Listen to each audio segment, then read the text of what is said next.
Hello, it's the Anfield Wrap. It's John Gibbons hosting, and I'm delighted to be joined by Mike Kearney, by Kev Walsh, and by Emilia Bona. Delighted because I'm with beautiful people, and also the Reds have got off to a fantastic start. 3-0 wins at Norwich, and as we learned over the weekend, away wins on the opening weekend of the season aren't for everyone. But we'll talk about Liverpool's, because a great win for the Reds. But first of all, Kev, me and you didn't get to go, scuppered by weddings, different, but boss to see fans back in the ground. Like as Jürgen says, even seeing the Norwich ends full was great, but you know, seeing a lot of our friends, a lot of people we know on the telly, it seems, and all the pictures and stuff, it was just boss. Yeah, I think I seen more of my mates than I seen a Mo Salah. But as soon as the crowd shot come on, I was like, that pause that I can find here. It was like a boss game, I guess who. But obviously the players loved it as well, didn't even. I think it was someone was saying last year about Jota not celebrating. I think Ben Jones said it to Neil or something, and he was like, well, why would he celebrate? There's no one in the crowd. And he got his goal, and even he celebrated, didn't he? So it's just boss to see everyone back in. It's just like a lovely warm fuzzy feeling. I watched all the games over the weekend that I could as well, and every game was just sad. Like, it was just really nice to have football fans back in the ground. Yeah, I even enjoyed Old Trafford, and that is saying something that'll never last. And some Rob and Steve action on the telly. At least you were there. No, I know. I was like, okay, good. We watched Match of the Day together last night when he got back, and the clip of him and Rob celebrating was in that as well. And I was like, I've never seen you look that happy.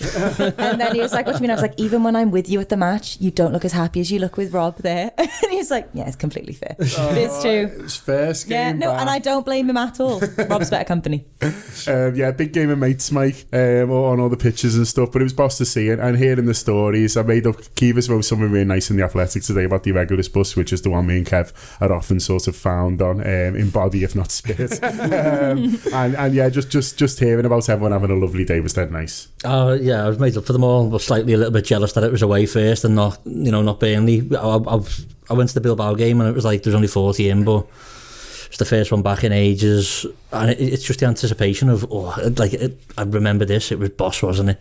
And now we're getting it again. It's great, and I think you can see a difference in the players. I know it was hard for them all through the pandemic and stuff like that, no crowds, and there's it's just different, isn't it?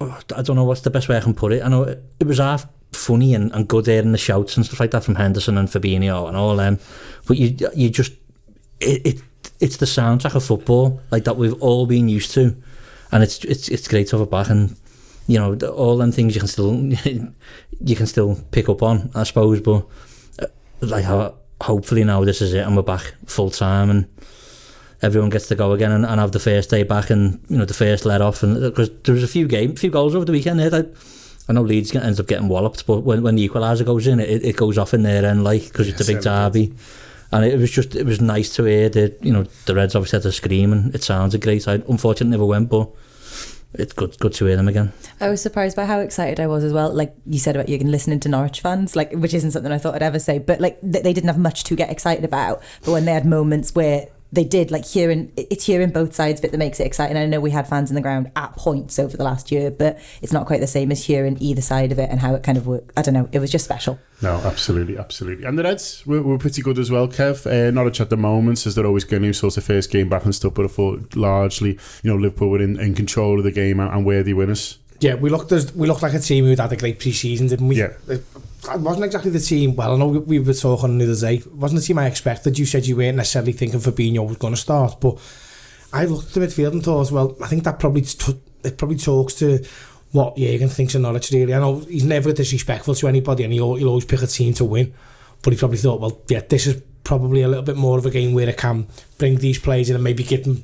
I'm not thinking they're coming in just to get minutes, because obviously you need to win the first game, otherwise we can be in shit street. Hopefully, like Man City, you're going to find themselves. But it was just Norwich away on the first game of the season. It's one of the ones where you go, well, could be tricky this, and then as soon as you get the first one, you think we'll absolutely blather these, and that's exactly the way it turned out, didn't it? We had everyone just looked like they knew exactly what they were supposed to be doing. And I've had a few shouts about a few players who maybe didn't have the best of games, but I thought everyone done all right. You know what I mean? We done exactly what we needed to do. We played the game we needed to play. They had that one chance where Alisson makes it triple save, but even if that goes in, it's 3-1. They're never going to get back into it. No one's below 7, are they? Everyone's absolutely on the game, And that's it. And that's exactly how you end up getting a 3-0 away winner on a newly promoted team, isn't it? You don't have to be. If you're a 10 out of 10, you can beat them 6 or 7-0, and that's sound. But you only get 3 points for that. You know what I mean? But I thought it was a great game from everyone who played, and obviously the substitutions all worked perfectly as well. So yeah, all in all, first game of the season to win 3-0 away from home, you can't argue with that. Well, let's go through the team then, and we'll start at the front, because strikers are the best, aren't they? No, goalies are the best. We'll finish on him because he did do something absolutely brilliant, as you've just said. But on the forwards then, he goes for the three. You've had the biggest pre-season, and I think, as Kev says, Emilia, that's a bit of a theme, of his team generally. Jota, Salah and Mane, have had the full pre-season with them, and that's what he go for. And two of the three of them scored. It's a shame. They're all desperate for Mane to score at the end, but two of the three, do score. And, it's great to see, forwards want to get off the mark, don't they, as quickly as possible, and Salah's an expert at that now, it seems, 5 seasons on a run, but great for Jota as well, especially playing number 9. Yeah, absolutely. It's a big shout. I don't think there's a player for Liverpool at the minute that excites me more than Diogo Jota, and I think it's because he came as such a surprise to me, both in terms of us signing him, that it kind of was like a footnote to Thiago, but also every single time I've seen him, I've been so excited by him, and I think he's absolutely incredible. And I suppose the front three have been the front three and have been such an accepted and established thing that you just say the front three and there's no questions around it for so long, and I don't know at what point that changes and it becomes the front four and we talk about who starts, because it was the right decision. I know obviously it's a decision that's made because Bobby's been away and couldn't do a full 90 minutes, but I mean he could have, but it wasn't the right thing to do. But yeah, I think Diogo Jota is brilliant, and I'd like to see him start in a lot more games this season. Yeah, he does everything he needs to. There's a funny stat that pops up halfway through the first half where he's 22nd, I think, on the pitch for touches, but first on goals, Mike, which I mean, it's efficient, isn't it? Let's be honest. But that is a 9. Do you know what I mean? You look at the 9s around the league, and we've been a bit spoiled really on Bobby, and well, not necessarily spoiled with him, but a number 9 sort of what you're used to seeing, which is Bobby sort of so in the game, but that's actually a little bit more normal, isn't it? What Jota did for those 60 minutes is on, which is take your time, make sure you're in the place when it matters, and you better the chance you get. Yeah, I mean, not just Jota as well, though. Firmino's in the right place, isn't he? It's a superb ball from Salah to pick him out, and it's just an easy goal. They look easy goals, don't they? But if you're not there, they're not goals. So, and it's sort of a bit of a criticism we've had labelled at us as a team, haven't we? By other fans and by some of our own.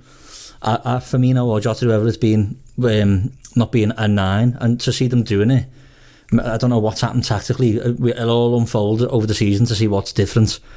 But having them there and taking the chances, it's only positives. I just think we're going to score a lot of goals this season. Like I think back to when Klopp first comes in and there are a couple of mad games and that, but we scored a lot, and then we sort of tighten up a bit and we don't score as many.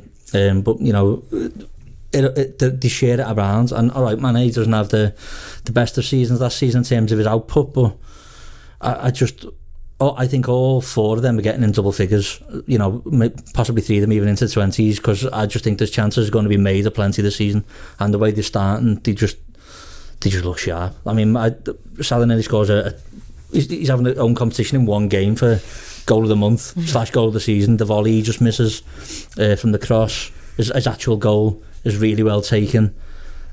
I know you probably question marks around the keeper on Jota's one, maybe if that's us. Thankfully it's not, because ours is the best in the world. They're there scoring goals. We got 3 on the first day. We got Burnley next, so see how that goes. But they're all going to be weighed in big time for goals this year, I think. I think with Jota, sorry, just before you go on, it's interesting he's 22nd on the pitch for touches, but first for goals.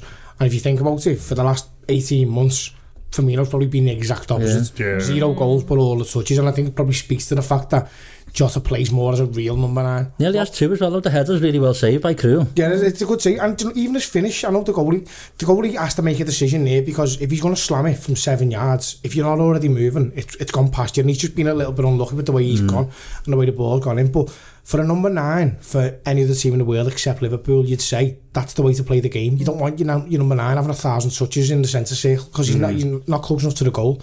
Whereas if Bobby's in that position, you say, well, that's all right, because what he does is he feeds the others in there.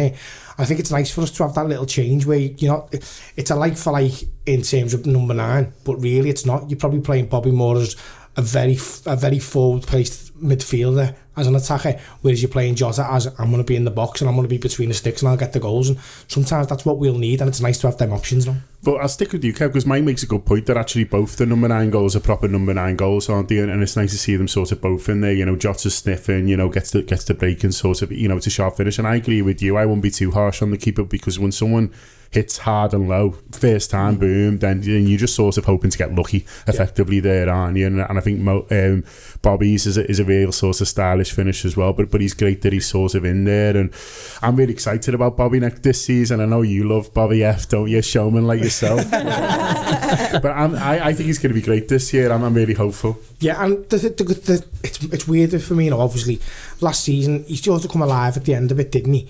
But this year, you've got the dual thing of he doesn't have to play every game. So he's not going to necessarily be slogged to death. And as we said, he's a player who gets a lot of touches, he moves into a lot of space. So his game's not necessarily based on, okay, I'll have a breather now. It's based on, I'm going to have to go and get this ball back and I'll win it and I'll put it there. And I think obviously he's the one out of all of our players, we'll all probably agree that the fans will have the biggest effect on him, because our fans love him. Do you know what I mean? Even, like, obviously you get people criticising him on social media or whatever, but in the ground there's no better goal than a Bobby goal, because his song goes off for ages, doesn't it? And it gets everybody going, and you can see he just absolutely loves that. Yeah, he absolutely loves it. And I think the fact that he's getting on to 30 odd, and he's probably not one of these players who's going to play till 35, because I'm not sure I think it's fair to say he probably likes to party as well off the pitch, you know what I mean? And that's absolutely fine. So it'll probably work in his favour to maybe play a few less games, but be sharper when he actually does play, than to be slogging the guts out of him all season. Whereas with the likes of Mane and Salah, that'd work against them, because they need that rhythm. They need to be always in the game. They need to always feel like they're the number one. Whereas Bobby's he's not happier out of the limelight, and obviously he'll want to play the games, but I don't think it'll have as big an effect on him where having Jota playing for his position.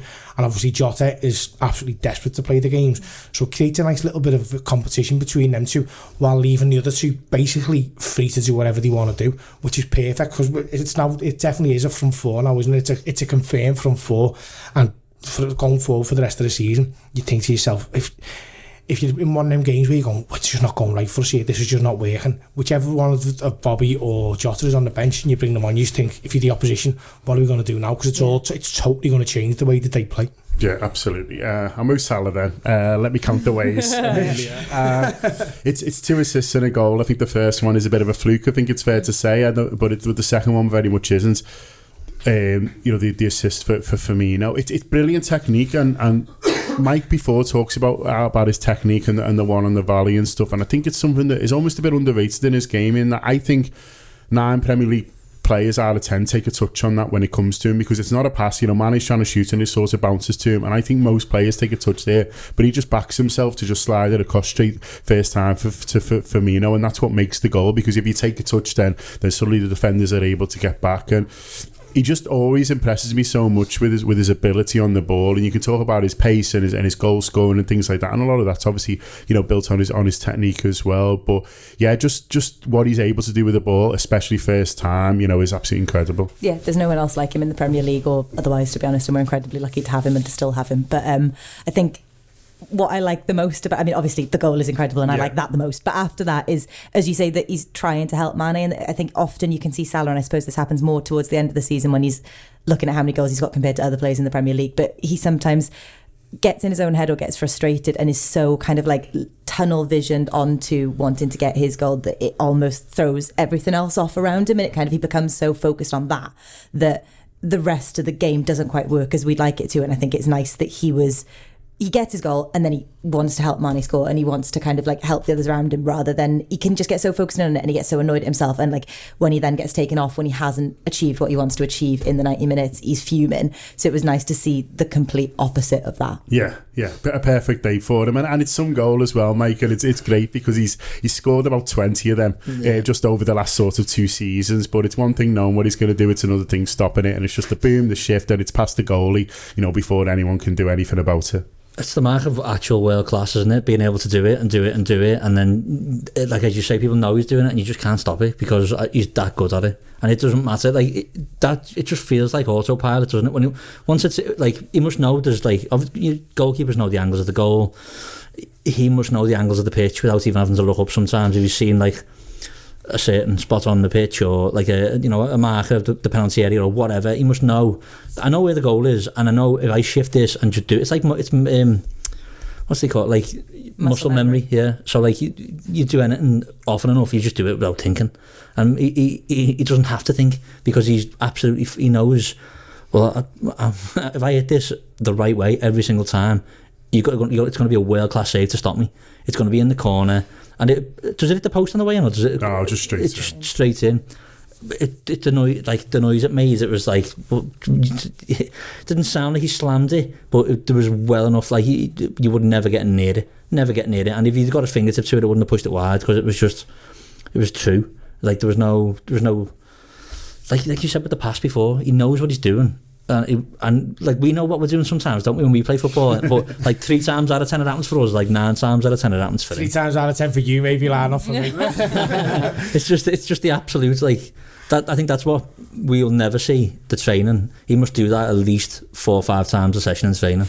Like for it to be that easy to do it in a match. I know we're 2-0 up at the time, but we've seen him do it all over the place in different circumstances of games, different pressure points and stuff like that, and there's no stopping him. And I like, players have a short career, don't they? But I can see Mo Salah playing till he's at least 38. Yeah. Because, if he does use the harder pace, he's still absolutely rapid, and he's still got the strength and the technique and all the power to go on and sort of, I don't know, I don't really want to say emulate Ronaldo, because I don't like him.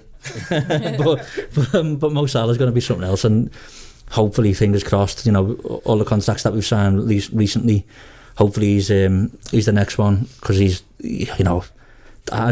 like I said the other day, after the Bilbao game, it just stinks of goals for him this season. Yeah. Every season he starts it, I said before, didn't you, 5 seasons in a row, goal on the first game, scored at hat-trick last year, only gets 1 this year, but it's going to be someone who scores a lot of goals that beats Mo Salah to the Golden Boot this year. Absolutely, and we are lucky to have him, as Emilia said before, Kevin. It's funny, one of the things I'm looking forward to most next week when we get into Burnley is just watching him in the flesh again, because you realise with that break just how lucky you are to, we've got these world-class athletes, not even just footballers, like sports people on our doorstep. He's literally on your doorstep. You can walk up to Anfield in the same postcode and all that and watch them, and how lucky we've been over the years. And yeah, I can't wait to watch all of them, but very much him. Yeah, it's funny with Salah, because he's that good that I was watching it the other day and I was thinking, who's been my man in the match here? And I was going through and I was thinking, Tsimikas has done really well. What a game he's had. I was thinking, Trent hasn't half done well. He's had a lot of space over there. And then I was just like, it's funny, I didn't even consider Mo, because it's like, it was expected. It's a standard. It's his standard that he's supplied 2 goals and he scored a worldie as well. And I just thought, yeah, you realise you're spoiled with him. And one of the best things about this season is going to be when he signs his new deal, and I think he will as well, because we've got like a perfect storm with him now. I'm not sure there's other clubs that can afford him, but there's not many other clubs that can afford him who we'd happily let him go to. So you're talking probably Chelsea, Man City, they could definitely afford him. Man United could afford him. We're never going to sell to any of them. PSG, they've just obviously pumped their loads into Leo Messi, haven't they? And I'd be surprised if they can get away with any more of that. Listen, maybe they can, because they treat FFP like a joke, don't they? But the big Spanish teams, I think, is probably where he wanted to go, where he's seen his career sort of heading.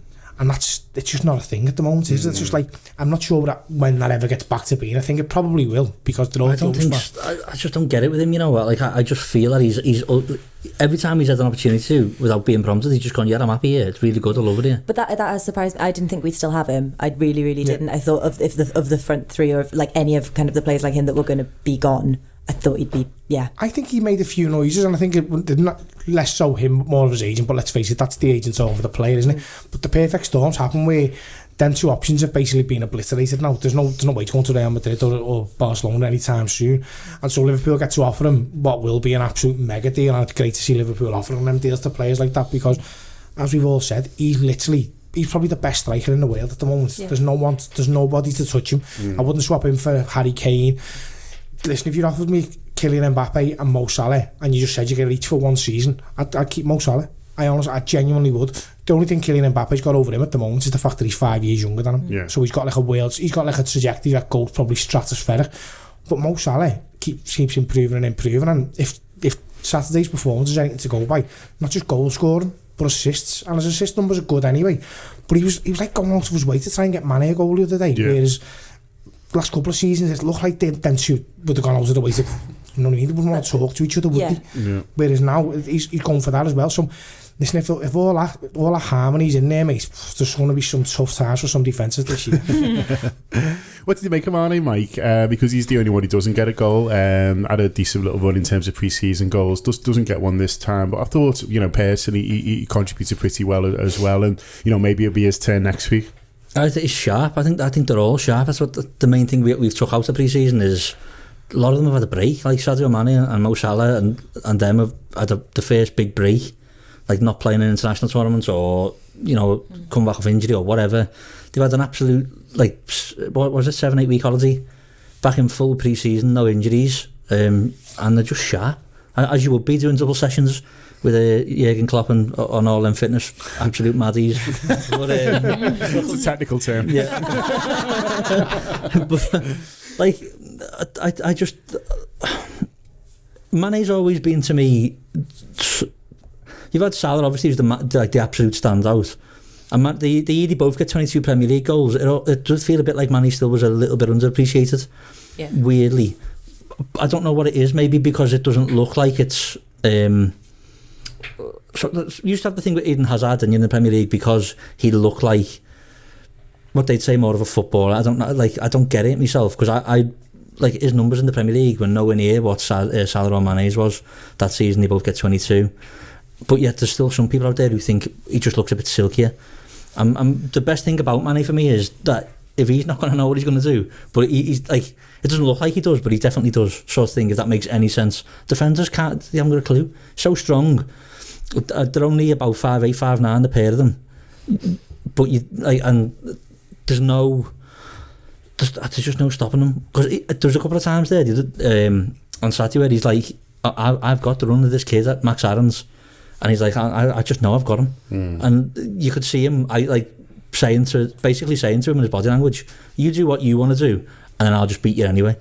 And just being able to have the supreme confidence in yourself to do that, I don't like. There was times last season where he said, didn't he? Like, I don't know what's wrong, but I think that's gone now, and I think he will.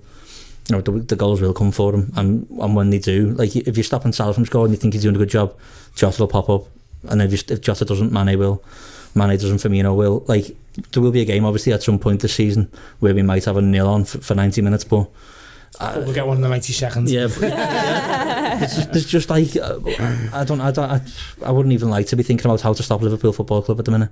Are you at the point, Emilia, where you could just pick any three of the four and you're like sound? Yeah, absolutely. Like, I think I know we'll get onto the midfield, but seeing the midfield is a bit like, but I mean, I don't know what else I would have wanted, but yeah, you could show me any three of them, any combination of, and I'd be absolutely over the moon because they all fill me with the same mix of confidence and excitement, and joy, which is great. Yeah, absolutely. So let's talk about the midfield then. Let's talk about your that was a little bit more of like a oh, I do apologise. Not like a full one. Yeah, I over-egged it. I mean, it should be pointed out that there's a whole other midfield to come back for Liverpool. So obviously Fabinho comes off the bench. Thiago and Henderson, we learned this morning, played at Anfield, which is mad, but had a little kick around there, and apparently really enjoyed themselves. And so there's others to come back. He goes with the guys again who've had the sort of the pre-season. What did you make of them in terms of, you know, having watched them? Because I think we were all a little bit surprised by the team. You know, Kev mentioned before that I wasn't necessarily expecting for Fabinho to start, but I thought he might be tempted to go with the Milner, Keita, Harvey Elliott sort of team that played, you know, so many of the pre-season ones. He throws Chamberlain in there. What did you make of sort of how they did in terms of, you know, both collectively and individually? Well, I think that, so it's probably unfair to say it's a bit of a cobbled together midfield, because when we look at like some situations that we had at the back last season, like, cobbled together means something else. Do you know what I mean? But as in, if that is a cobbled together midfield where I'm a bit like, so like when I see it, then that is absolutely fine. And I think the point is that if they perform like that and it's that absolutely sound with so much more left in the tank, both in terms of like players that one player that they then brought on and players that will also be available kind of Burnley onwards or a bit later for some of them, then there is nothing to worry about. Alex Oxlade-Chamberlain, I always just want to do a little bit better. Not that he's not doing absolutely brilliantly, I just want to be as excited by him and amazed by him as I was before he was injured. And I think I don't know if since he's come back I've ever, I mean, like he's had amazing moments obviously and been absolutely brilliant, but I guess since he's come back I've never been quite as taken by him as I was before he was injured, and I don't know whether that's just because I'm looking at him and going, oh, he's not been the same since he's come back, because he obviously has been. I just, No, I'm with you in that. I think he always looks a bit sad when he gets taken off, and it's not as sad as in like annoyed at Jürgen. It's almost like, oh, I wish I'd done a bit more there. I think he sort of feels it himself, and that's not to say that he can't get back there, but I think he's, as I say, like, I mean, this is me looking massively into someone's face quickly on a screen, you know what I mean? But he always looks a bit like, oh. But he's never quite fulfilled the potential that he knows he has and that we've seen him have, and I guess he kind of wants to show that he is still that player, I guess. And like obviously he was great, and I thought Naby was really good, like for a mixture of reasons, most of them injury related. I've never gotten to see enough of Naby to form a full opinion of him, to be honest, and I know we've seen a lot of him, but I've never quite I'm not at the Rob Gutman level, and I'm also kind of not elsewhere, but I thought he was good. I liked when he helped the front four, and it was good to see him. I'd like to see a bit more of him to be able to make a full opinion, to be honest, because it's the first game of the season, so I can't go, Naby Keita is going to be brilliant for us this season, because he might be out for another X number of weeks, so who knows. I think as soon as Fabinho was on the bench, Kev, it was always going to be one of them where people go, I'll get Fabinho on here. That's always the way, isn't it? It is, but I think it's a funny midfield, because I think everyone done the same thing as you, Emilia, where you go, ooh, but then you go, well, it's Norwich, they're a newly promoted team. I know we're away to them, and I know they got fans and that, but what you want from your midfield, or what specifically Liverpool want from their midfield and what other teams want from their midfields, I think is two totally different things. You can't really have a front three like we have and then expect your midfielders, especially the likes of like Naby Keita and Oxlade-Chamberlain, would be great in, say, a Man United midfield where they're given that sort of freedom and licence to roam, and they could maybe take a little bit more time on the ball, maybe just they got a little bit more angle to pass. Whereas for us, it's more functional. So you're asking players who are probably a lot more naturally attacking to do the dirty work. Now, James Milner, he loves all that, doesn't he? He rolls his sleeves up anytime, excuse me, and go right at it. Whereas I think for Oxlade-Chamberlain, specifically Oxlade-Chamberlain, really, because I really, really like him. I think he's a boss player, but he's just like, he needs 10 games in the midfield, and I'm just not sure he's ever going to get it, because how do you get 10 games in Liverpool's midfield? But again, if you played him with Fabinho and Henderson, I think you'd just see a totally different player, and I think he'd have a lot more fun. And I agree with you, John. When he comes off, you just look at him and it feels like he's frustrated with himself. But you just want to say to him, it's all right, lad. Do you know what I mean? None of our midfielders do that. And I think in a midfield that's a little bit more based around him, he'd score the goals.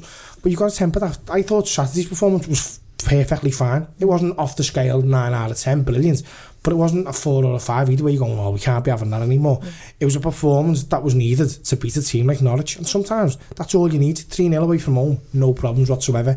Keita, broadly the same. Sometimes he flashes in and out of the midfield a little bit for my liking, and I'd like to see him a little bit more consistent. But again, when he's done everything he needs to do on Saturday, he hasn't put a foot wrong really.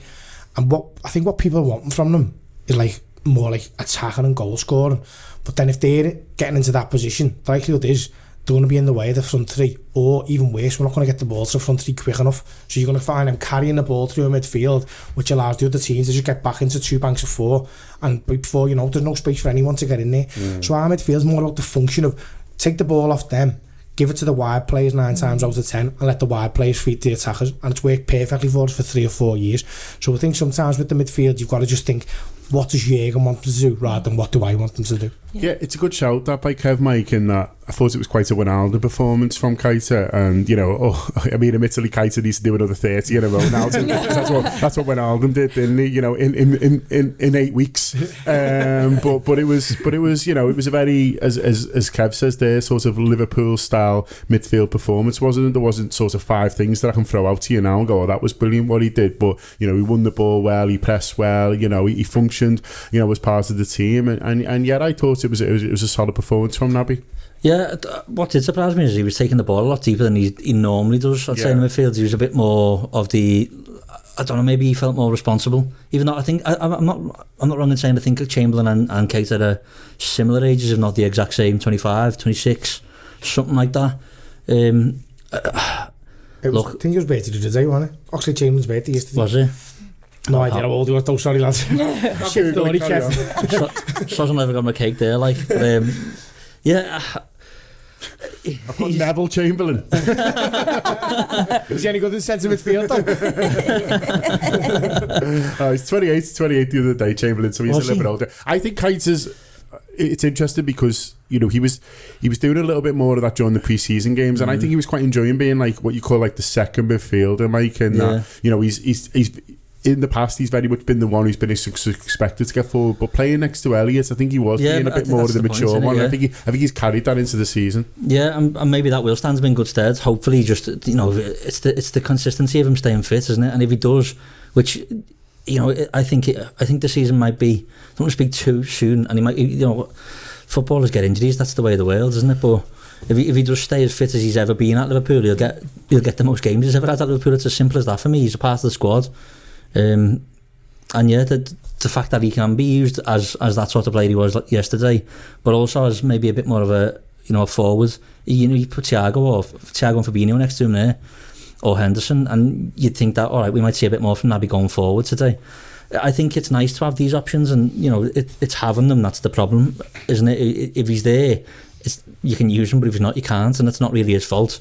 It's his body, and you know, it's I don't know, did he feel to anyone else that he sort of has a bit more trust in his body? Because he was throwing himself into tackles yesterday. Yeah. And I don't know if that's me just thinking, well, oh, it's nice to see him throwing himself into tackles and winning the ball back. He's always been a good presser, but he was putting himself into 50-50s and stuff like that, and he felt a bit more, I don't know, like he believed, not like he believed himself, but like maybe he thought, well, I'm playing well, if it happens, it happens, sort of thing. I think that's what, without knowing the lad, I think that's what I'd be doing anyway. Like, if I'm playing, I'm going to play to the best of my ability and do exactly what the manager wants me to do, because that's what Wijnaldum did a lot at the time. And, you know, people say people try and do him down as not one of the greatest players and stuff like that because he doesn't score every week, but, you know, 11 players can't score every week, can they? So it's nice to have the options going there now. It was either on, I don't know if it was on the post-match show or on Sunday Best, but they were saying about that it's kind of like the most they've seen him just look like he's not second guessing, because if you're either injured all the time or coming back from an injury or worried about getting injured again, you've always got it in the back of your mind, and you're always thinking,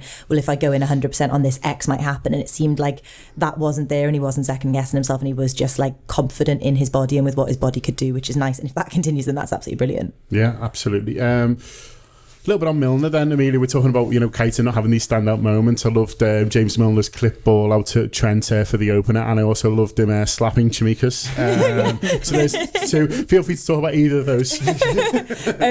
Yeah, I think with Milner, he just, I mean, obviously absolutely gets the job done and does what James Milner does, and I think there was a sense of, they talked about it a lot on the post-match show about people kind of like the focus and the purpose that everyone had, and I think with Milner, he knows it's his last season with us. It is, isn't it? It's his last season. Yeah, with us. It will be. Yeah. That he knows that that's the case, and he would like to lift another big shiny thing again before he goes somewhere else, and, you know, doesn't have the same opportunity. So I guess the kind of like same highs that you get to have at a club like this and the moments that you get to have here. So I think that there's a sense of that, of he's got a purpose this season that will kind of be different to other like obviously like getting to bring home silverware is really nice all the time, but if it's your last season with the club where you've gotten to do the amazing things that he has and where you've meant what he means to fans, you want to do it again. And I guess, like, obviously it's the first day of the season, so there's a long way to go, but I got that sense watching him. Yeah, absolutely. He covers the most ground as well, by the way. Does he? Of the whole Premier League, he's covered the most ground. I think it was like 12.65 kilometres. Probably stayed out at half time. He's an absolute monster, isn't he? He's about 48. Neil Dawkins said on Sunday Best, he was like, I don't want to talk about father time in relation to James Milner. It's like, because you've got no right to, Neil, no right to at all. Honest to God, you haven't. He's unbelievable, isn't he? Like, the performance he put in again, like those. Some people were saying like he thought he was a bit slow to a few things. I think what they were referring to is the one where he got booked. He fucking knew exactly what he was doing. Yeah. You know what I mean? The lad that just beat him and he took the lad out, takes the yellow card, absolutely no problems. The good thing about him as well is you got someone like Tsimikas playing who probably needs talking through a game. Van Dijk's there next to him, so he'll do it. But he probably spends more of his time in that midfield area next to someone like a James Milner, and he gave him a slap in the face. But listen, he fully deserved it. What was he doing? Messing about. He'd had a good game, and he messed about there. But that shows you what type of fella Milner is. You know what I mean? He takes no shit from nobody. I know it's your first Premier League game, lad, but doesn't matter. Don't do that again. Yeah. And that galvanises everyone around him. And he's another one where it just shows you can pick a midfield for a game. That midfield's never going to play against Man City or Man United or Tottenham or Chelsea or anyone like that. But in games like that, it's absolutely sound, and it's sound because you've got a player like Milner who just tells the other two what to keep doing. Just keep going the way you're going now, that's fine, or drop in here.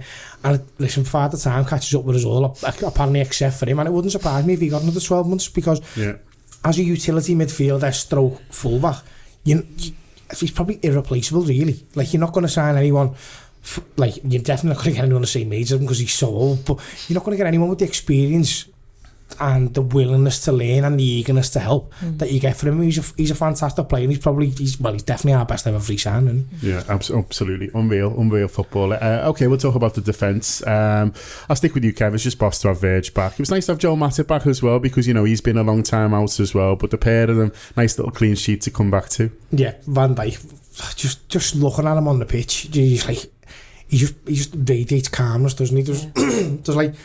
There's nothing he can't do. You put him in front seat, score goals, and there's no issue. And Matip, I've in the past, I've been a bit of a critic on Matip, and it's more down to the fact that he just can't get the run of games. But when he does play, he's fantastic, isn't he? I wanted to be honest, I wanted Gomez to start on Saturday, but that's just because I love Joe Gomez. I think that's probably our best partnership with Gomez and Van Dijk. But Van Dijk and Matip is just... I don't think it just doesn't concede goals, does it? Doesn't make any silly mistakes. It just gets on with what it needs to get on with. And Joel Matip he's had a great Liverpool career when you sort of package it all up. Instead of looking at it all like individually, because he's been out for so long in certain breaks, you look at what he's won and the games that he's played in and the performances he's put in. He's been a great centre half for Liverpool, and he was brilliant again on Saturday. And again, it's another area where you go, what a lot. Like, we've gone from literally an absolute drought last year in centre halves. So at the moment you look and thinking, well, there's Kanate on the bench, there's Gomez, and Gomez was on the bench, wasn't he, the other day? And you think to yourself, where are they going to get their chance? Now, obviously they will, because as Mike said before, footballers get injured, and that's where we got hurt last year.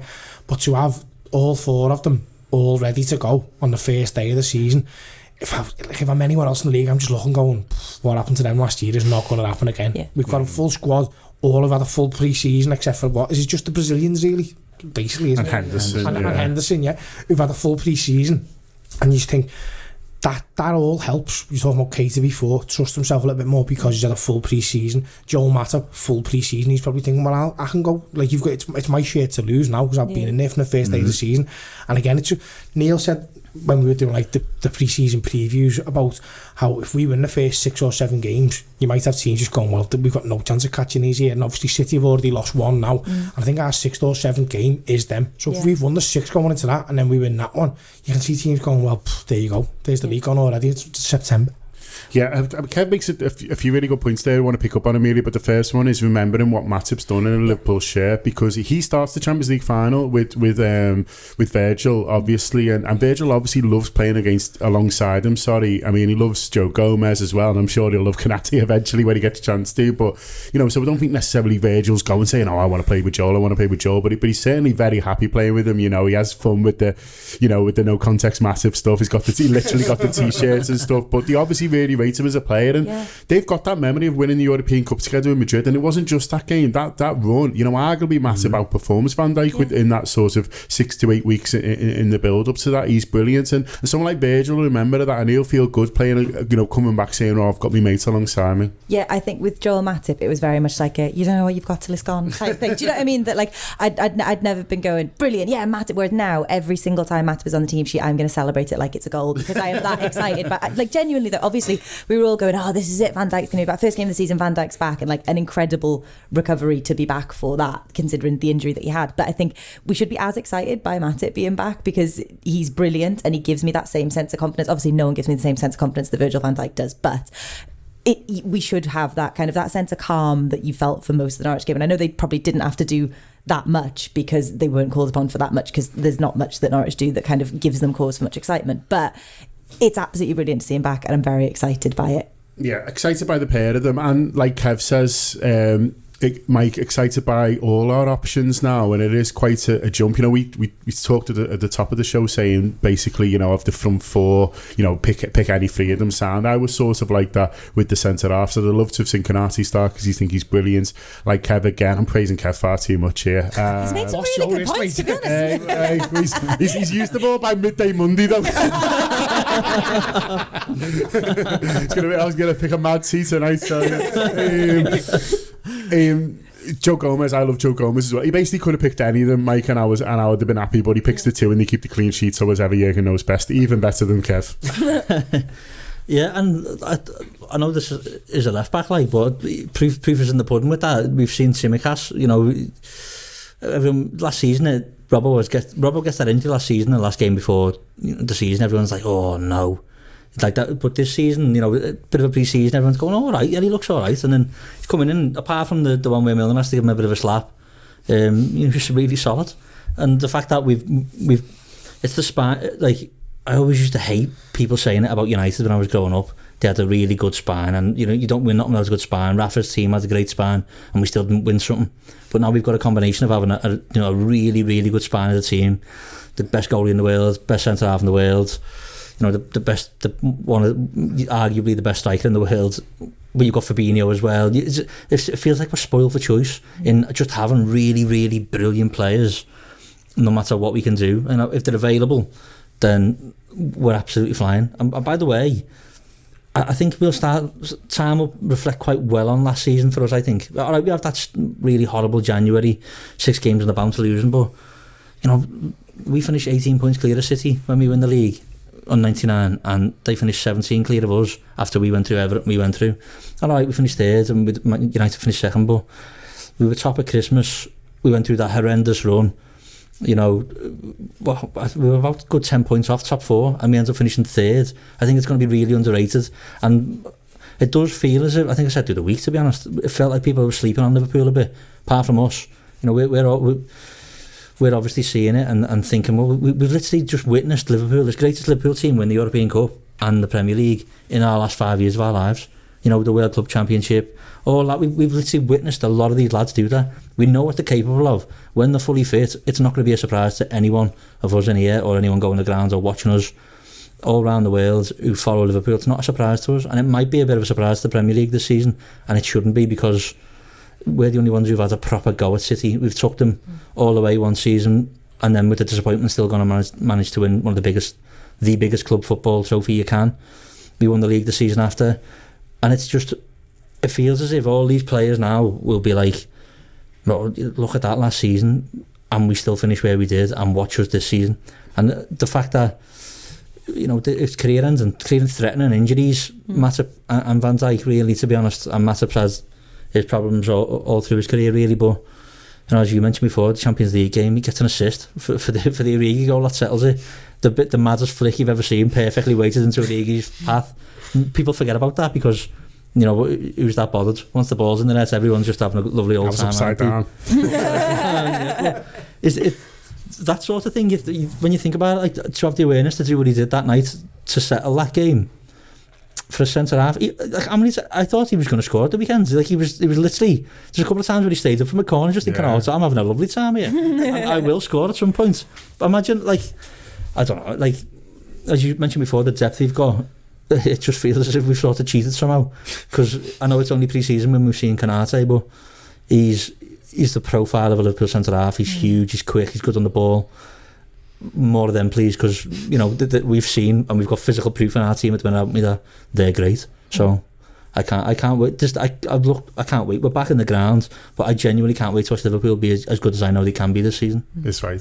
You talked a little bit before about Mo Salah, Kevin's expectations almost so high of him, you know, that you don't necessarily take him for granted, but, you know, there's a standard there that you have to to get past. And I mean, we're getting similar places to Trent, because we're 43 minutes in and we haven't even talked about him yet, and I thought he was great. Yeah, again, with Trent, he's got to have, like, he does the things that he does, and it becomes second nature. He's not just a 7 out of 10 every weekend, he's an 8 or a 9 out of 10 every single week.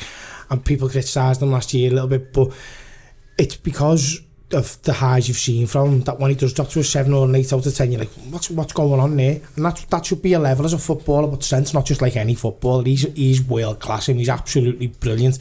And again on Saturday, it shows why they give him loads of space, and it's because we've got so many other players in the team where they're thinking, shit, if I leave him, I'm absolutely knackered.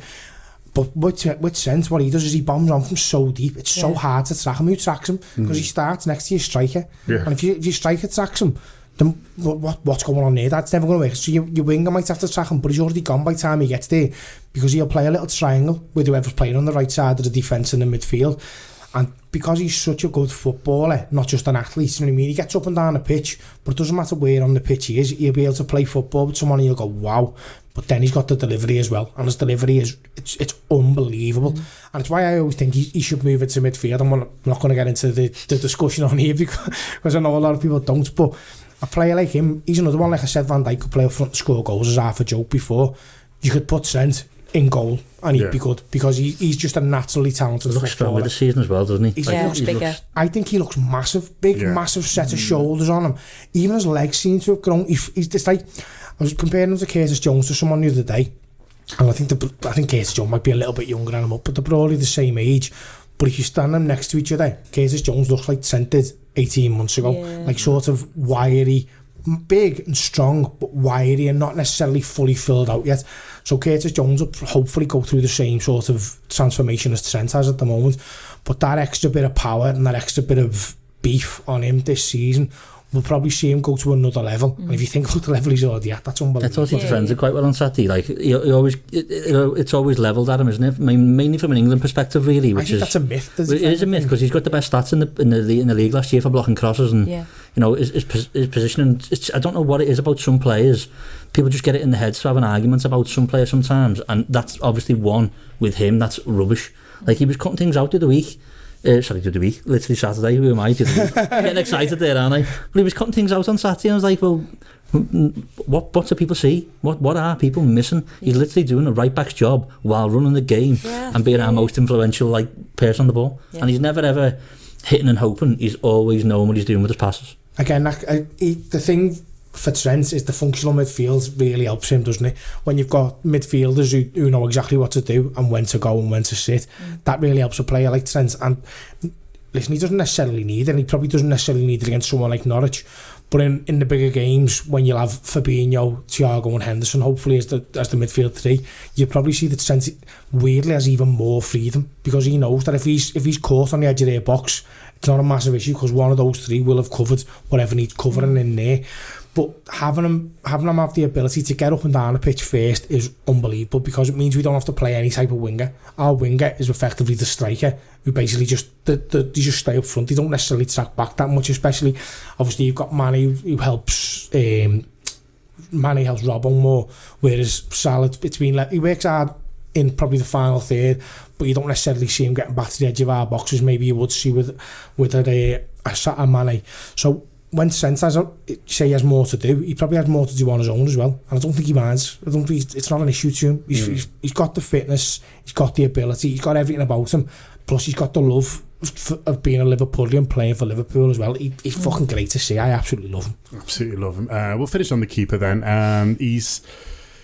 He's just unreal at the end, and like Kev says, it doesn't really matter, but it's brilliant to see. He makes a decent save at 0-0 as well, it has to be said. I mean, you'd expect most keepers to sort of make it, but he's still got to be there, right position, sort of strong hands from Pookie. But that one at the end, I say one, that's 17 at the end. and then just palms it away to Trent like it's nothing, going, it's a pass. It's a pass, isn't it? He goes, watch me just pass this with my hand, and then, oof, there you go, we're off. You're right, it doesn't matter obviously in terms of the result and the number of points you get from it, but it does matter in the sense you're going, yeah, Alisson Becker's still doing Alisson Becker this season, and that's good to see. And I just think like he's absolutely fucking unreal, isn't he? But like the dynamism and like the explosive power that it takes to get from down here to up here in like a fraction of a second is absolutely phenomenal. And when we talk about players that give us confidence and a sense of calm, and there was good chat about, I think it was on the post-match show, it might have been on Sunday Best, about how he compares to Pickford in terms of like his aura, his kind of his vibe on the pitch, that calm and like just the presence that he brings and the confidence that gives you compared to someone that makes you feel like manic and chaotic and scrambled. He never looks like that, even when he is literally making 3 saves in under a minute. He looks completely calm and collected, and he's just absolutely unreal, isn't he? Yeah, absolutely unreal. And he's gorgeous as well. Beautiful boy. Yeah, they're all beautiful boys. They're all beautiful boys. Hope you've enjoyed that. Loads of positivity. We're going to come back and have a little bit of a chat about Jordan Henderson's new contract, but obviously another thing that got a little bit of of attention over the weekend with some of the chants that came from the Liverpool end. There's a bit of dialogue online over them. Cop House put out a statement, Liverpool Football Club put out a statement as well, condemning the chants, and I've seen a lot of confusion over how long Liverpool have been singing these songs, or chanting these chants, should I say, and why. So I thought it'd be good to get Paul on to explain their position, to explain the Cop Out's position, and why it is offensive to Liverpool's gay community. And so here is me and Paul talking about that, and then we'll be back to talk about Jordan Henderson and a couple of other little things that are broken today. And as promised, it is John Gibbons with Paul Leman from Cop Outs. And Paul, it's hard to know where to start, really, because it must be so disappointing for you, because it's supporters back in stadiums, which is what we all wanted. You know, you're seeing the pictures going down there. You're hearing on away end in fine voice, and it's making everyone proud. You're making it feel great, but also you're like, finally, we're back. And then stuff starts coming through the telly that no one wants to hear. Well, I don't think anyone does want to hear, and must have been sort of so disheartening for you, really, having looked forward to supporters back in the ground. It felt like you were going back to a time that you'd moved on from. Absolutely, John. I've, like all of us, had to put up with watching on the telly all the time for over a season, struggling to get any tickets when we were allowed back in part, and then to see us back properly at an away end, to see us scoring goals, absolutely brilliant. To hear proper songs being sung by our fans, absolutely fantastic. And then this little gut punch of some of our supporters choosing a really, really cheap, unnecessary, chant that really has no space in modern football. We've got an amazing songbook of positive stuff. We've got so much more humour and class about us as supporters, as a club. To do that, it's just unnecessary. I mean, Billy Gilmore, class young lad, great player. He's just doing his best. As we've got players out on loan. Do we expect them to face abuse? I don't in any way want to take away from any of the campaigns that and organisations that have had to put forward again and again complaints as to how they're treated as fans. All offensive chanting, whether it's fans having a go at Liverpool fans with various presumptions about our work ethic or whatever, that's nonsense. That's unnecessary. Absolutely condemn that. But to hear on Saturday quite a few hundred of our fans chanting really quite offensive, homophobic stuff in a way that has no place, it's just wrong. I've got LGBT plus friends who happen to be Norwich fans who were there, who were absolutely appalled. And there's no need for it. There's no space for it. And I just ask anybody who's sat next to somebody who's chanting there, they may not be realising that that's quite homophobic and quite offensive. Just tap them on the shoulder and ask them to give their head a wobble. There's no need. You're talking there about some of the stuff that Liverpool have to put up with, and we shouldn't on occasion, and we have to do so much, but we can speak out about that, but there's more we can do about what we do as our own behaviour, Paul. And I've been a bit frustrated by the, well, what about this and what about that? And it's out of order. And when I hear things like, always the victims in ground, I get angry. But that's not to say that we have to stoop to the level of others, and that's not all to say that we can't police ourselves, really. And that's what this is all about, isn't it, Paul? And you've just mentioned that it's about, first of all, explaining to other people that what they're doing they might not realise to be offensive, but it is. But secondly, realising that who would actually upset in here is a lot of our own community. And that's why I wanted to get you on, Paul, because, I can't do anything about the fact that there's some Liverpool fans who might not care what anyone who supports Chelsea think, but we should care about our own. We should care about our own supporters and our own people. And I'd be mortified if anyone in our away end, was made to feel uncomfortable. And I'm sure there would have been some, there would have been people from the LGBT community who in that away end, or as you say, in the Norwich end, who were felt part of something and then suddenly felt excluded, and that's not on. And it was meant to be against everything we believe. Yeah, and we've got some fantastic traditions as supporters. We don't take any nonsense directed at any one of our own that we see. And this is nonsense being directed at some of our own, by some of our own. It's got to stop. It's really got to stop. People need to think before they chant. We don't chant racist nonsense. We don't put up with that being chanted by any of our own. Homophobic stuff has got to be put in the bin as well. And you might not realise it's homophobic. You've had the opportunity to hear it out. You know that it offends us. So I just appeal and ask for my fellow fans, look out for our own, because actually we all want to enjoy the game. We all want to get behind our club and make sure that we beat anything that's put in front of us. And just to sort of dispel a few myths as well, Paul, because I've seen a lot of people online saying, we sing it about Chelsea's loan system is the latest one, which I've not heard sort of before. The one I had heard before was the idea of Roman Abramovich throwing the money around and stuff like that. These are chants and songs that predate any of this, don't they? So it's not, it doesn't make any sense, and it doesn't wash to say, this is about a loan system, as if that's kind of fine. These are chants that are deeply rooted in homophobia, that have been part of football for far too long, and it's not good enough to try and reclaim them as something else that they're not. The chants have been going on for 30 years plus, and yes, we've been campaigning against them as cop-outs for the last 5 years. Other LGBT plus groups have been campaigning against them for years longer. We know that this is rooted in homophobia. It's rooted in accusations and implications of, rent boys and Chelsea players and perhaps, Tory MPs. I don't really care what it's rooted in. The impact of it is homophobic. The impact of it is causing offence to our own fans as well as other LGBT plus fans out there. It's got to be stopped. And I just ask fellow fans, have a think about it. If you hear it, ask it to stop. Something that really frustrated me, Paul, and angered me actually sort of even more so, was the fact that, at the moment in Liverpool, homophobic attacks are on the rise, and it's a distressing thing for me, and it must be an even more distressing thing for people who are sort of part of that community. To be quite frank, I'm sure there's a lot of people, from the LGBT community in the city currently feel less safe than what they did 12 months ago, what they did a few years ago, and we're meant to be a city that looks out for each other. It calls itself sort of a left-wing city, but that means standing together with everyone. And it is a left-wing city, by the way, and it is a city that stands together, and that's what we do with our best. But that sort of means everyone. And I think, at a time, as I say, when our gay brothers and sisters are probably feeling more frightened, they're probably feeling more vulnerable, now more than ever, we need to stand together. We've had young kids, like in their teenagers, in their early 20s, being absolutely battered and left bruised and bleeding on our streets just because of who they are, because they're LGBT plus. It's got to stop.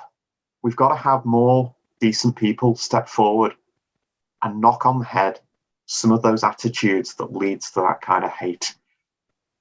We've got a city that generally we can be so proud of. We've got people who stand up and be counted on so many good issues. And right now, LGBT plus people in our city need our allies to step forward, to show solidarity, and to really knock on the head any more of these attacks.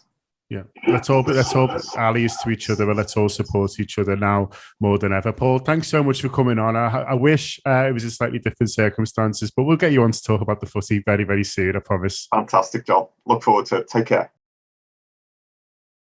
Thanks a lot to Paul for joining us at no notice whatsoever on Zoom, and hopefully that is educational for everyone, and hopefully all of us can have a little bit more of a think about what we do and do chant at Liverpool games. Okay, Amber, back on to the lovely news. Been a few things that broke today. It's worth noting Leighton Clarkson has gone out on loan to Blackburn Rovers, which feels like a really good move for him. If he does as well as Harvey Elliott did there, then he'll be fantastic. But I know how he's held in very, very high esteem at Liverpool, and so best of luck to Leighton Clarkson on loan this weekend. We'll all be keeping an eye on it. There's a new third kit come out as well that I'll shock everyone. Virgil looks tremendous in. But some lovely news first thing, and I'll start with you, Kev, from David Ornstein. Now, I spoke to David earlier in the day, and that's going to go out as a little bit of a special. In fact, it should be out already, so if you want to hear David Ornstein on the latest on that, then do subscribe to the Anfield Wrap, or if you already subscribe, you've probably already heard it. But generally, the gist is, Kev, that it's all but done, and that's great news because it was looking a little bit dodgy for a while. Yeah, and I think there was a reaction of quite a lot of people, and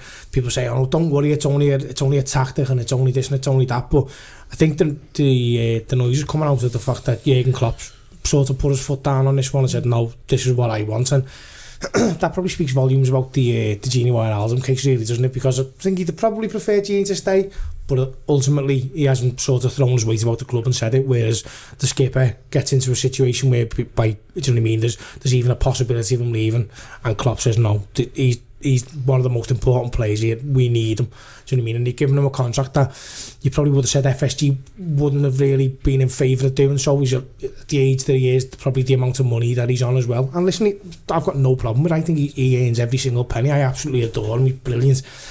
It's great news for Liverpool, because we've all through the show we talk about a functional midfield.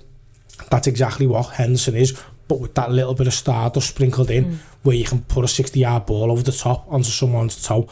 And it's not just about the football with Jordan Henderson, is it? It's about everything else he gives you. What a great footballer, but what an even better man. Yeah. You know what I mean? He's a great captain for Liverpool, but just all round everything, like all his work with the NHS and all that type of stuff, the stuff over when he was with England and he's supporting the LGBT thing, you know, just everything about him. He's just a great fella. You just love to take him out for a bevy. He doesn't even bevy, is he? We'll have his, Kev. Honestly, I would literally have his. Whatever he needs me to do, mate, I'll do it for him, and I'm made up. He's sound on a dotted line. You'd imagine, Emilia, that all his teammates are made up as well. We're on a nice little run of new contracts, and you know, it's way of saying it's not quite sort of finalised yet, but it looks like it's very, very close. And you'd imagine, you know, Jurgen's doing a few fist pumps today, like us, and his teammates are like his right, because he is the leader of this team, as Kev says, and you know, long may that continue. Yeah, absolutely. And obviously it's how he plays, but it's what he brings to the pitch beyond that is really important, and it's what he brings to the squad beyond that that's really important, kind of in spirit and body and mind. And I think that he's a player that, as you say, not just because of what he's done for Liverpool as a football club, but also Liverpool as a city, he should be allowed to leave however he wants, whenever he wants. And I know that it's a business, and I know that's not how it works, and I know that there's a lot of money involved in it, but I just think, yeah, the respect that he deserves and the kind of end to his career with Liverpool that he deserves to have, I hope that this means that gets to happen. Yeah, and it should do, Mike. It's 3 years. There's an option of a fourth if he plays enough game, and that'll take us up to 35. And you know, a couple more leagues and maybe European Cup at that time. And as Emilia says, we can send him off wherever, like, so he can go back to Sunderland, or he can go to PSG or whatever. It'll be some Liverpool career by then. Yeah, you know, rightly so. It'll already go down in history as is. But the bits that are unwritten at the minute are still to be found out, and I'm sure he can't wait to get back there. And you know, he'll want to lift trophies in front of the crowd, and do all the stuff that he's fought for. Really, I mean, it wasn't handed to him on a silver platter, was it? His career, especially at Liverpool. You know, he's a bit of a struggle at start, but I don't. What can you say about the man? He's superb, and maybe a little bit underrated as an actual footballer. Still, like by some quarters. I remember, like, when he first came onto the scene, he was like he's just shy, wasn't he? Really shy, but he's obviously grafted to get where he is. He's really, really good. Everyone loves playing with him, and listening to him, you know, during the pandemic where there's no crowds, I would love to play next to Jordan Henderson, because he just doesn't shut up. Like, it's just having like a big chat on the pitch, as well as being very very praise. He loves praising people, yeah. But he will absolutely rollick here if he needs to, and he's just an all-round leader. And he's not just a leader because he's a great footballer. You know, as Kev mentioned before, passing, scores the odd goal when he needs to. Yes, please, and I'm glad it looks like he's going to sign it, and it makes a load of sense. It's just I'm glad to see us doing sensible things. He's a boss example for other players as well. Like, not just, and I don't just mean like as a moral example. I mean as literally as a footballer. I mean, by the time he leaves now, he'll have been at the club for 15 years, I think it'll be. And you wouldn't have to go that far back I'm talking probably 2 or 3 years to find people criticising him, and not like, I'm not just talking a vocal minority, I mean probably 50-50 split, where you didn't know whether you like it in the ground. Yeah. Well, you'd hear Neil arguing with him outside home baked. Leave it, Neil. But it just goes to show you, though, because you wouldn't get that argument anymore. He's literally a Liverpool, he's a hero for everyone who goes to match, and everyone can see what he does as a job. And for any player who plays for Liverpool, you can literally just point and say, look at the skipper. For 8 years, you had half the crowd who thought he didn't know what he was doing, and then look at him now. And that's another thing where you can say to players, listen, there's nothing you can't do. Do you know what I mean? You play for Liverpool now, there's nothing you can't do. And if you want to talk about like silencing doubters and kind of like showing people with your own work, do you know what I mean? He's not done it any other way other than consistently just turning up and being absolutely fucking brilliant every single week, putting the work in, putting the hours in. And obviously he will have felt like he had things to prove, but he's just done his job over and over and over again, to a point where now no one can question what he does or what he brings or what he's brought. Absolutely. A few more would be nice. I don't know if you've spoke to your mate Mo Salah, Mike, have you got any inside scoop on when that's happening? But if you give him a bit of a nudge, like, you know, that'd be nice too. Yeah, I think you know, I might see if I can get myself a deal off on the back of his demands. You know what I mean? Buzz you up for a 3-year deal with Mo. As long as I'm in it, I think he'll sign. But to be honest, I said before, I think he loves Liverpool. I don't foresee there being a problem. I think it will be signed, and it'd be daft not to, because look at him, like, goals all over the place, going to be goals all over the place forever with him. So just get it done. Makes all the sense. As I said before, doing sensible things. You know, Van Dijk's had a big injury, but he essentially signed an extension. It's a 2-year extension, wasn't it? I think, but like they said, it's a 4-year deal. Yeah, sensible things with the best crop of players I've ever seen. And all right, there will be a decline at some point, but nah, not now. That's not for the immediate future. We've got a crop of really, really world-class players, and I'm just glad that we're doing sensible things and making sure we get to keep them. And that we all get to watch them next week. Who knows who'll be back in. A couple more midfielders. I think they're all giving up to that Chelsea game, as are we at the Anfield Wrap. But thanks a lot in the meantime for everyone for joining me, to Kev, to Mike and to Emilia, and obviously to Paul, who joined us on the Zoom earlier. Hope you enjoyed that. I do subscribe to the Anfield Wrap to listen to all our post-match content from the weekend, but also that exclusive chat with David Ornstein about his exclusive in The Athletic. Wonderful time to subscribe to the Anfield Wrap. Up the Reds. Have a lovely, lovely day.